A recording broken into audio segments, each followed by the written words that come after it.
عالمگیر میں ہوگی تو آپ بیچ میں نہ اٹھیں. 9:30 سوا 9 بجے تک ہم کوشش کریں گے کہ یہ ختم ہو جائے اور 9 بجے تک انشاءاللہ. اور اس کے بعد ہمارا یہ کھانے کا اسنیکس کا انتظام ہے, انشاءاللہ آپ وہ سب لیں اور اس کے بعد آپ نماز کے لیے جا سکتے ہیں انشاءاللہ. میں زیادہ دیر نہ کرتے ہوئے شیخ عبدالحمید مدنی حفظہ اللہ کو دعوت دینا چاہوں گا کہ وہ آئیں اور ہم سب کو خطاب فرمائیں. السلام علیکم ورحمۃ اللہ.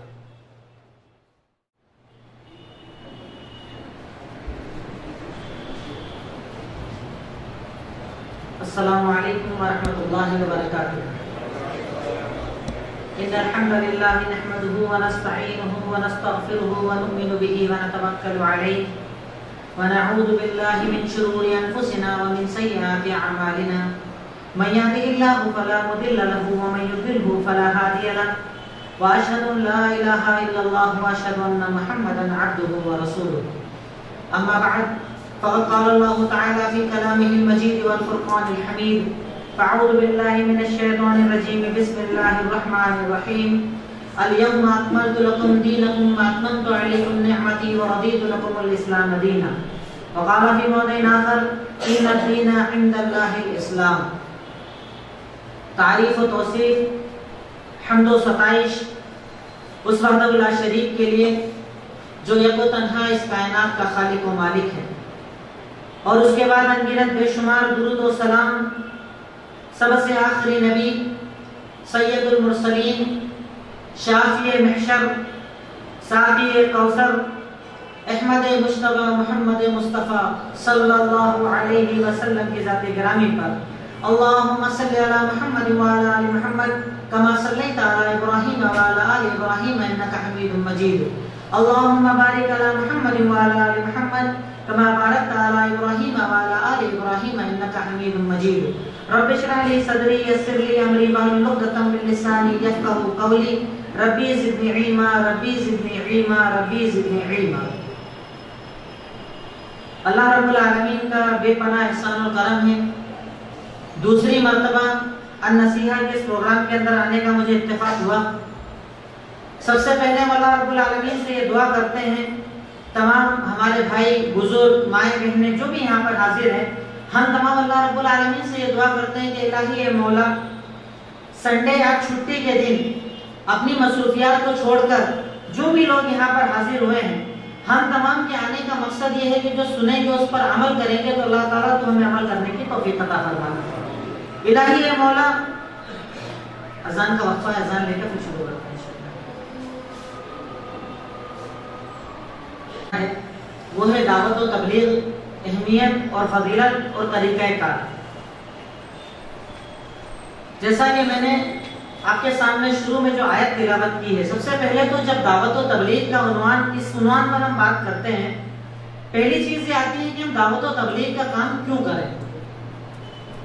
ہم دعوت و تبلیغ کا کام اس لیے کرتے ہیں کیونکہ اللہ رب العالمین نے ہمیں جو مذہب دیا ہے, ہمیں جو دین دیا ہے, ہمیں جو شریعت دی ہے, اس شریعت کی خاصیت کی اللہ رب العالمین نے ارشاد فرمایا الیوم اکملت لکم دینکم واتممت علیکم نعمتی ورضیت لکم الاسلام دینا.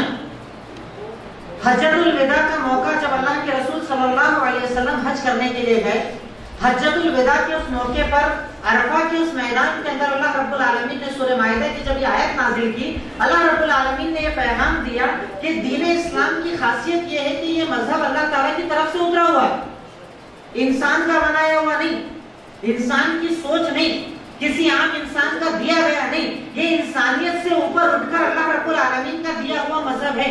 الیوم اکملت لکم دینکم, آج کے دن تمہارے اوپر اللہ رب العالمین نے دین کو مکمل کر دیا. واتممت علیکم نعمتی, میں نے تمہارے اوپر اپنی نعمتوں کو تمام کر دیا.